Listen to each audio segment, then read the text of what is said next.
Cool. So you were telling us that you're pretty self-taught in a lot of things. What are some very important things that you've taught yourself throughout life? Very important things that I've taught myself throughout life. One, I taught myself how to see the light through the darkness. That no matter what may transpire throughout life, life is a roller coaster, right? So the same joy you feel at the top of the roller coaster, you have to feel it at the bottom of the roller coaster, because you have to understand that in order for the roller coaster to even go back up to where you really like it at, it has to go down. It has to go experience those. In analogy form, it has to go and experience darkness. So, meaning that if something quote unquote bad was to happen in life or close to me, around me, it would do me a disservice to stay soaking in depression or disappointment or these quote unquote negative emotions. And I get it. It's a part of life to experience those things, but it is a choice to stay on that side of the pendulum, because you do have an option according to correspondence, right? So just like correspondence, above and below, light, darkness. So either if you're going through something dark, you can see light through it, or you can just soak in the darkness. It's like a pendulum, wherever you want to be. And I feel like that's one of the most important things I've taught myself. Another important thing I would say, I taught myself how to be alone, how to be by myself. And this comes from unconsciously doing it as a kid, learning certain techniques and how to put my spin on certain things. This is kind of like a superpower, I would say, because not a lot of people possess the ability, well, I wouldn't say possess the ability, not a lot of people can fathom being by themselves. And this might be a heartfelt or a heart-touching subject, but this is why a lot of people use drugs, or this is why a lot of people drink alcohol and things like that. It's simply because they can't be by themselves and just sit in their own thoughts. And if they can, it's not for that long, because to develop a habit of escapism, which is basically like drinking or smoking or whatever people do to keep their mind off of dealing with what's within, that means that you're not comfortable within yourself. And another thing that I taught myself that's very, very powerful is I taught myself how to form a relationship with God in my own way. I don't know if you believe, that's not even, let's backtrack. But I taught myself how to form a relationship with God in my own way, and how to trust the unseen. Trust that when the life feel like you're at the bottom of the roller coaster, that it's gonna go back up without even physically seeing evidence right away. So it's almost like the definition of faith. It's basically having that mindsight before you have eyesight. Those are the top three things that I would say, the top three most important things that I would say I taught myself. So I gather you are religious? No, I'm not, actually. Thank you for asking that. I'm not religious, but I see it in a different perspective than most people. So I see religions as almost like schools. It's like different pathways. Like, for instance, if this point was God, and for instance, we can use an octopus, for example. The head is God, and the tentacles are the pathways or the different religions to get to God. So I look at religions as different pathways to get to God. And that comes based on my study of theology and philosophy itself. But to simply deny the existence of God is kind of just doing yourself a disservice. And we're going at more and more in another interview, but I'm not religious. But you do believe in God. I know God, absolutely. Is Only reason I say know instead of believe, is because to say believe to me means that leaves a little doubt. Oh, I get what you mean. I've experienced God in life, so I know there's a God. So how do you how do you set your morals for life, or your standards, your values for life? So how I set my standards and values for life, basically, my morals and standards has been shaped based upon experience in life. So, for instance, of course, injustice is something that's like, why would I say that that's a good thing? You know, of course, hatred swings to the pendulum to the left of negative and things like that. So it's more so like I understand that there's certain things that's looked at as like evil, and there's certain things that looked at as good, but that's polarity. There's a polarity with it. You know, it's just the opposite of what you may perceive it as. So I shape my morals based upon the scales of polarity. What I feel is a good thing to do, what I feel is a wrong thing to do.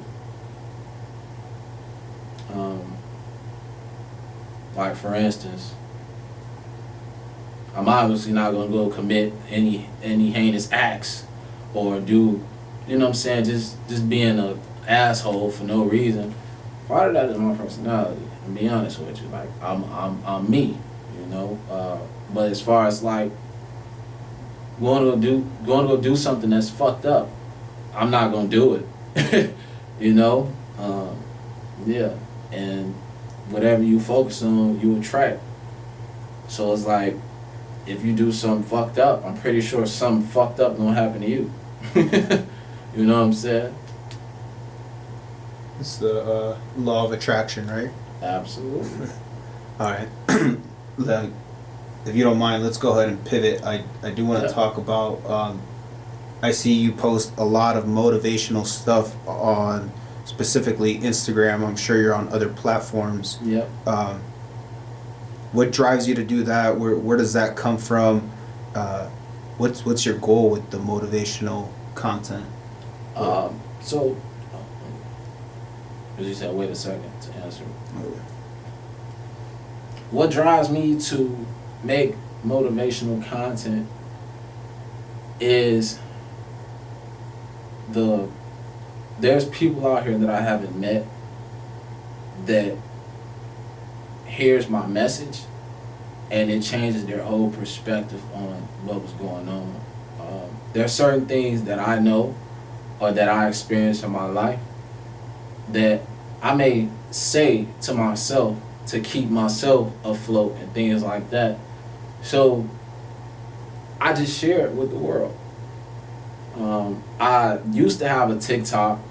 I still kind of got the account, but I don't know what happened to it. It's just the views and all that wasn't really doing what it was supposed to be doing, but I made another one.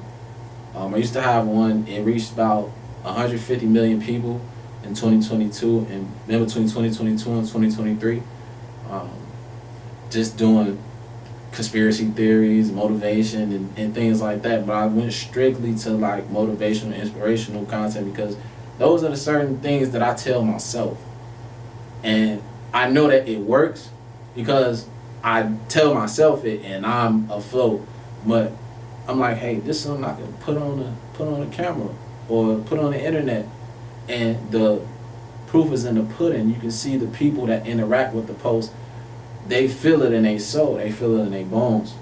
And I feel that I've reached a certain level of intelligence where I can articulate certain things that certain people are going through that they can't really fathom at the moment. It might feel overwhelming.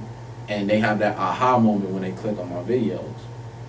And my goal with it is to just basically reach as many people as possible. Yeah, that's pretty much the goal with it. I like doing it. That's why I'm consistent with it. Very, very consistent with it because it's something that I don't mind doing because I do it anyway. Like I wouldn't say, I wouldn't even say I motivate myself. It's more so like it's almost second nature now. How long have you been into fitness and into the motivation content? Okay. So fitness, I've been into fitness for about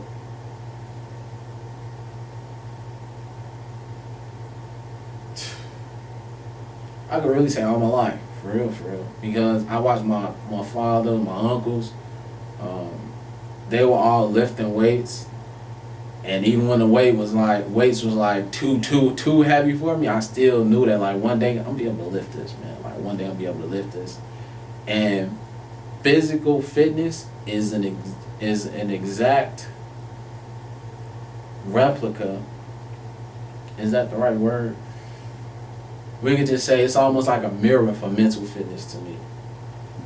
In that me being strong mentally is almost like a reflection of my physicality. And so it's almost like when I'm going through something, instead of me going to use a vice to cope with what I'm going through, I sit through it. And then I go to the gym and quote unquote destroy myself. What that basically means is you literally, when you lift them weights, you're tearing muscles up, right? But you have to destroy yourself to pick up the pieces and build a stronger self. And so it translates the mental aspect of, all right, I look good, I'm feeling good, I gave myself a nice pump, I'm strong. And it goes right into the mind, like, okay, cool, I could do this tomorrow. And if I do this for a week straight, I wonder, how strong can I get? All right, now, about a week or two later, people, or even just months or so and so, however long you do it for, then other people see it. They like, hey, how did you, et cetera, et cetera. And before you know it, now you got certain habits that's beneficial to you. Now you eating a certain type of way. Now other people are complimenting you. You feeling more confident in yourself. All type of things. So it's just, it worked out in my favor. And it's just something that I've always been into. Because it's almost like I get a mental stimulation from it as well as a physical stimulation from it. Motivation. I've been into motivational content for about 3 years now. Like I said, me being aware of certain things and learning certain philosophical aspects of life, or even create my own philosophical aspects of life, has allowed me to implement certain strategies to get through the day. Because that's really all we doing is traversing through the day. Then we got tomorrow, then we got to traverse through that day, And so I found certain things that work, certain things that keep me afloat, and I share that with the world because you never know who's listening. And the results or the comments or likes or shares or saves shows that people feel it too. And when people implement certain things, from they call me, I some people even physically call me or ask for my number. We had to talk. They were feeling a certain type of way. Now they up here, and it's like, okay, I have a gift. I'm gonna just use my gift for greatness. So people come to you for motivation, for inspiration, for guidance all the time.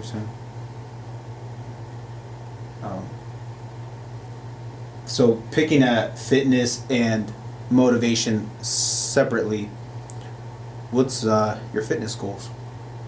I'm glad you asked that. Take a sip of this.